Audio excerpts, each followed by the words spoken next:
Months after they told us all was fixed, we continue to hear your complaints about the local toll roads. This many came in tonight alone. Problems paying that just don't seem to be going away at TxTag. And tonight, two big developments in this story we have been investigating since 2013.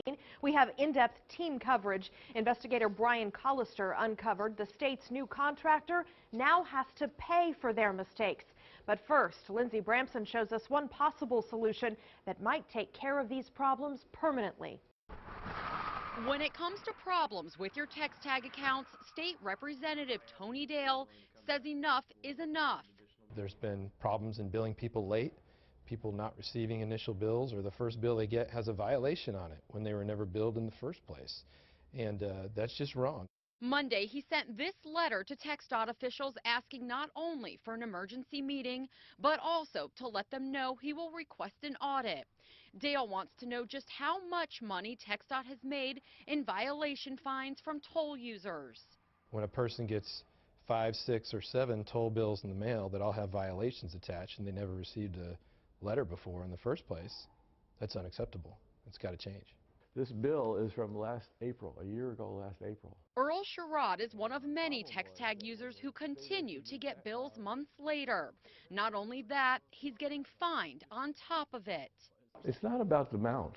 It's about the fact that I have to go through all the hassle to get it straightened out. For Dale, it's about knowing when this will be fixed once and for all. My question specifically was, when is this going to end? And I don't have the answer to that yet. I asked Representative Dale what's next, and he says he's requested a follow-up meeting for this Thursday with additional TxDOT officials to continue talking about the problems and coming up with solutions. We'll be sure to let you know how that goes. Reporting in North Austin, Lindsay Bramson, KXAN News. All right, thank you, Lindsay. And 4 months ago, we began reviewing the contract TxDOT has with the company it hired to run the new TxTag system. Xerox is the largest transportation technology service in the world, and it was the state's hope to get past problems plaguing the system's last vendor. Tonight, KXAN investigator Brian Collister has learned these problems will cost the company hundreds of thousands of dollars. We've read this entire contract, and what we discovered is if Xerox makes mistakes, it impacts how much money, your money, it gets paid. As of last October, TxDOT told us Xerox was still in the grace period to get things worked out.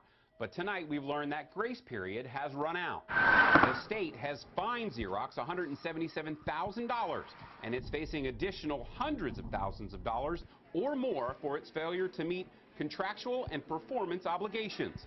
The specific problems that went wrong: converting the old TxTag system to the new one that launched last summer. The same system we've received hundreds of complaints from you about. Also, not having the call center and the automated telephone system running properly. Have you tried this? During our investigation, the problems with the system were so bad, TxDOT had to answer lawmakers' questions. That's when TxDOT told us the problems had all been resolved. When you launched, Xerox did not meet the performance standards. Are you going to make them pay for their mistakes, as in the contract? The contract allowed for an implementation period, so the performance metrics and standards were not in place during the initial rollout. They are now in place, and the standards have been being met.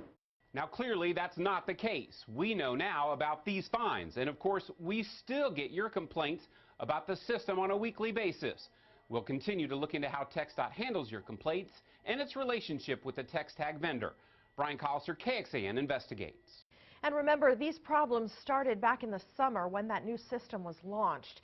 Check out this story on the homepage of KXAN.com for our complete coverage right now. We've even posted Representative Tony Dale's letter to TxDOT in its entirety.